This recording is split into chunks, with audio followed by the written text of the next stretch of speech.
안녕하세요. 인코랩TV 김승철입니다. 오늘은 제가 굉장히 타보고 싶었던 차를 제네시스 GV80의 3.0 디젤 4륜구동 모델을 항상 타는 코스로 좀 가져와 봤습니다. 차는 4륜구동에다가 그 7인승 옵션을 가지고 있고, 그 다음에 20인치 휠로 돼 있어요. 재원상 공차 중량만 2295kg였고요. 거기에다가 저와 동승자 한 분이 차 안에 있습니다. 실제 무게가 2.5톤 가까이 되는 차예요. 이 차가 제가 여기서 타본 차 중에서 덩치가 좀 제일 큰 차가 아닌가, 현재까지 타본 차 중에서는 그렇게 생각이 되는데, 좀 어떤 움직임을 보이는지 한번 보겠습니다. 재원상을 보면은 278마력의 60kg의 토크를 가지고 있는 직렬 6기통 3.0 디젤 엔진을 가지고 있어요. 이 드라이브 모드를 일단 그 처음 주행이기 때문에 컴포트로 하겠고요. 다른 세팅은 만지지 않고 그 주행 안정화 장치만 끄겠습니다. 네, 이제 소리가 났고요. 자, 여기에서 좀 이 차는 어떤 움직임을 보여줄까요? 이 앞에 화면에서는 그 증강현실 내비게이션 화면을 켰고, 그 다음에 앞에 지능형 헤드램프도 일부러 하이빔을 자동으로 작동하도록 켰습니다. 그런 것도 한번 관전 포인트로 봐주시면 좋을 것 같아요. 출발을 해보겠습니다. 자, 엑셀을 밟습니다. 이제 낮은 RPM에서 회전을 올려갈 때 엔진 음색이 조금 재밌습니다. 그래서 우리가 좀 독일계 그 직렬 6기통 디젤에서 들어왔던 좀 친숙한 노트가 좀 들려옵니다. 지금 엔진 RPM은 2000rpm 정도를 가리키고 있는데, 굉장히 좀 아직까지 그냥 굉장히 순탄하게 빠른 가속력을 만들어내고 있습니다. 그리고 좀 브레이크 페달 지금 잠깐 처음 제동을 해봤는데요. 역시 좀 얘도 처음부터 좀 강하게 세우는 부분이 있습니다. 페달 자체의 무게는 무거운데 그 페달의 움직임이 많지 않은데도 불구하고 좀 강한 제동력으로 좀 그 차를 이렇게 멈춰 세우고 있습니다. 네, 이 차는 순정 20인치 미쉐린 그 프리머시 AS 타이어를 꼽고 있어요. 네, 그래서 좀 그 타이어가 여기서 이 차와의 조합을 어떻게 만들어내는지도 한번 좀 보도록 할게요. 차가 무겁네요. 많이 무거워요. 네, 이렇게 얘기하니까는 저한테 너나 살 빼지 그러냐고, 네, 그렇게 좀 얘기하시는 분도 있던데, 너무 팩트 폭행은 좀 하지 않으셨으면 좋겠습니다. 그리고 지금 측면 방향으로 이제 가속도가 이렇게 걸리니까 안전벨트가 좀 A필러에 있는 게 쪼여오네요. 네, 그런 기능이 좀 있습니다. 네, 굉장히 묵직하게 모든 코너들을 나가고 있습니다. 네. 네, 무겁다는 말을 되게 조금 애둘러서 표현한 것입니다.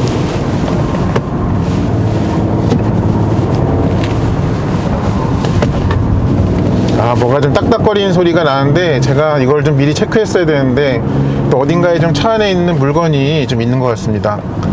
앞에 좀 공사 중인 꽃갈콘이 좀 있었습니다. 제가 반대편으로 주행을 할 때는 그 물건을 좀 치우도록 하겠습니다. 확실히 이 타이어가 그러니까 투어 AS라고 이렇게 이름이 붙은 걸로 알고 있는데, 네, 절대적인 그립량은 네, 그냥 그 투어용 타이어 정도의 그립량을 갖고 있습니다. 그리고 지금 그 엔진 RPM이 어느덧 3000을 넘고 있는데요. 그 이상부터는 좀 회전수 올라가는 게 굉장히 더딥니다. 내가 엑셀을 좀 덜 밟았나 싶을 정도로, 네, 거의 지금 킥다운이 눌려질 만큼 가속 페달을 밟았음에도 불구하고 3000rpm부터 RPM이 올라가는 그 치솟는 그 박자는 좀 디젤 중에서도 조금 느린 편입니다. 네, 그런 부분이 좀 있습니다. 그리고 조금 이 차에서 좀 좋다고 생각이 되는 부분은 그 변속기의 그 변속 로직입니다. 그래서 이게 자동 8단 변속기를 가지고 있지만은 그 변속기가 좀 불필요하게 변속을 많이 해대지를 않습니다. 그래서 이 차에 좀 충분한 그 저속 토크를 살릴 수 있도록 좀 기어를 끈질기게 물고 있는 그런 변속 로직을 갖고 있는 것으로 생각이 됩니다. 그리고 이제 운전할 때 이 지금 스티어링 휠이 지금 9시 15분 방향을 제가 붙잡고 있는데, 이게 좀 이 부분들이 굉장히 앞뒤 방향으로 두꺼워요. 그래서 저의 손 크기에는 정말 딱 안성맞춤이라는, 네, 그런 생각이 좀 듭니다. 아, 역시 근데 여기 지금 같은 항상 지나는 그 범프인데 거기서도 다른 제네시스 모델을 탔을 때 느꼈던 그런 하체의 느낌을 좀 그대로 주고 있습니다. 네, 그래서 좀 처음에 이렇게 충격을 흡수하는 것들은 네, 그거는 부드럽고 그 다음에 이제 이완, 그러니까 리바운드는 좀 강하게 그렇게 좀 느껴집니다. 근데 지금 좀 이렇게 타는 와중에도 승차감은 굉장히 좋은 수준을 좀 유지하고 있습니다. 좀 그러니까 일반 그냥 도로에서 얌전하게 탔을 때는 노면에 조금 잔진동 같은 것들을 비교적 충실하게 좀 몸에 전해준다라는 느낌이 있었는데, 오히려 차의 페이스를 올리니까 그런 것들이 좀 잘 이렇게 젖어드는, 그러니까는 좀 사그러드는 네, 그런 느낌이 좀 많이 있습니다.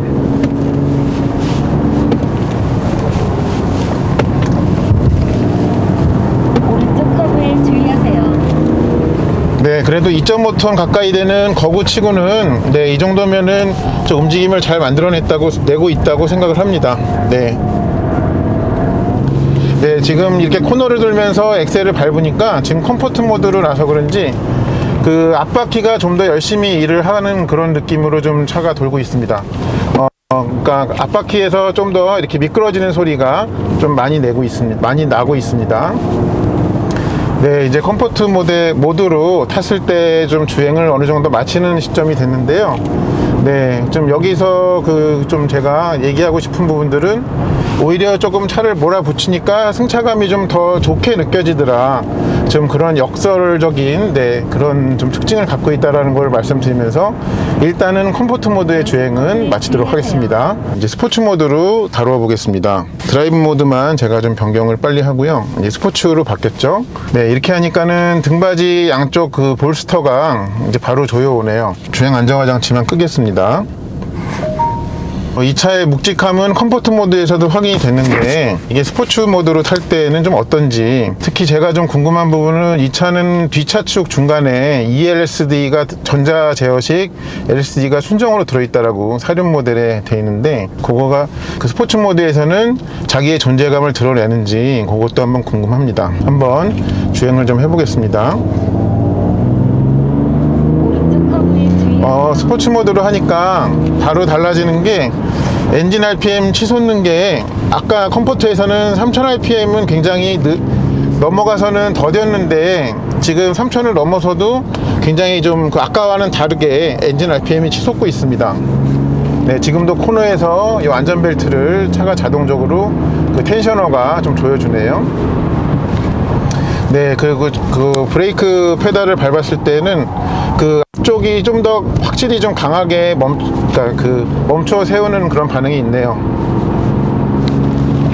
네, 이 차는 좀 물론 3000rpm을 넘어서도 좀 회전을 좀 기분 좋게는 아니지만 아까와는 다르게 치솟게 만들 수는 있지만 여전히 엔진 자체의 기본 근성은 크게 달라지지는 않는 것 같습니다. 네, 3000rpm 넘어서 분명히 회전수가 올라가긴 하는데 여전히 영역에서 3000에서 4000rpm 사이에서는 조금 무덤덤하게 그렇게 회전을 올라가는 거는 아까 첫인상과는 다르게 조금 더 타보니까 좀 다르게 느껴지는군요. 네, 그리고 지금 분명히 가변식 서스펜션도 스포츠로 이렇게 바뀌어 있을 텐데 아까 컴포트랑 이렇다 할 차이는 좀 잘 느껴지지는 않습니다. 근데 좀 이번에 좀 확실히 느껴지는 것은 그래도 좀 엔진이 솟아오르는 네, 그런 템포가 빨라진 거하고, 그 다음에 이 변속기가 가급적이면은 같은 속도에서 낮은 단수를 좀 유지하려는 네, 그런 움직임이 좀 있습니다. 브레이크는 좀 아직까지는 페달에 전해지는 느낌상으로는 그렇게 힘들어하는 것 같진 않아요. 물론 밖에서는 연기가 나든지 어떻게 되는지는 저는 아직은 알 길이 없습니다만 네, 후각으로 뭔가 타는 냄새가 아직 나지도 않고요. 네, 근데 이제 코너에서 엑셀을 더 넣을 때 언더스티어가 좀 더 심해집니다. 네, 그래서 좀 스포츠 모드라고 해가지고 앞으로 파고들고 하는 것은 없습니다. 네, 지금 순간적으로 그 뒷바퀴에 좀 구동력이 많이 되면서 탈출 가속을 할 때 좀 그 일순간적으로 좀 안쪽으로 말리는 그런 그 움직임은 잠깐 보여줬습니다. 차가 지금 제가 엑셀을 다 밟은 거거든요. 네, 근데 좀 그렇네요. 네, 좀 그래요. 네. 연속범을 주의하세요. 그리고 이제 서스펜션이 지금 조금 더 타보니까 느껴지는 것은 RA 방향의 움직임 자체가 굉장히 좀 좁아진 것 같은 느낌이 듭니다. 뭐 스트로크 자체가 줄진 않았을 텐데요. 몸에 전해지는 느낌상으로는 저 웬만한 그 움직임은 잘 이렇게 아래 위로 바운스를 만들어내지 않도록 그렇게 좀 작동을 하는 것 같아요.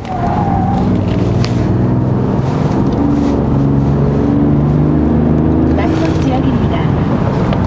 이 차는 보니까는 그 코너에서 특히 스포츠 모드로 탈 때 좀 원하는 궤적을 만들려면은 이 가속을 그 코너에서 가속을 하는 그 타이밍을 좀 잘 잡아야 될 것 같습니다. 그래서 그 일반 후륜 구동차보다는 그 조금 더 늦게 일단 코너에 차를 밀어 넣고 거기 그 이후부터 좀 엑셀을 좀 이렇게 그 가져가는 게 좀 차의 움직임을 이쁘게 만들어낼 수가 있는 것 같아요.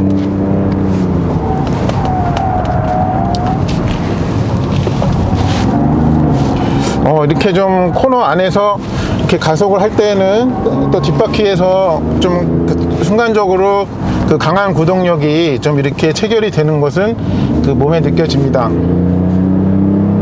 연속범을 주의하세요. 근데 이미 코너링 스피드에서 차가 많이 좀 그 몸무게랑 그런 것 때문에 손해를 봤기 때문에 거기서 조금 그 뭐라 그럴까요? 좀 누군가와 경쟁을 하기에는 좀 역부족이 있는 것 같습니다. 물론 이 차를 그렇게 타실 분은 전 세계에 단 한 분도 안 계시라는 것은 저도 분명히 알고 있습니다만, 이 차를 제가 항상 같은 조건에서 모든 차들을 좀 그 시승을 해보기 때문에 말씀을 드리는 것입니다. 그리고 이렇게 코너링을 하면서 그 제동을 할 때 약간 살짝씩 차가 미끄러집니다. 네, 그래서 그거는 좀 다른 여러 가지 원인이 있겠지만 좀 타이어의 영향도 많이 있는 것 같습니다.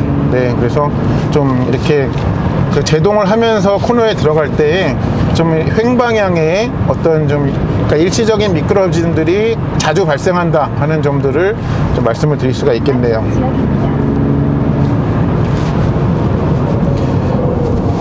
네, 그래서 그 좀 이 차에 스포츠 모드가 있기는 하지만은 분명히 그러니까 엔진 반응도 다르고 그 다음에 그 변속기의 변속 로직도 분명히 그 컴포트 때랑은 많은 차이를 보여주긴 하지만, 근데 실제로 이 더 빠르느냐 느리냐는 그런 결과물로 봤을 때는 좀 실제 차이는 거의 없을 거다 하는 게 제가 좀 체감상으로 느껴지는 그런 결론이 되겠습니다. 네. 그래서 좀 그 정도의 특징을 갖고 있더라 하는 것을 결론을 내리면서 이 GV-AT 3.0 디젤의 스포츠 모드에서의 시승을 마치도록 하겠습니다. 네, 시청해 주셔서 감사드립니다.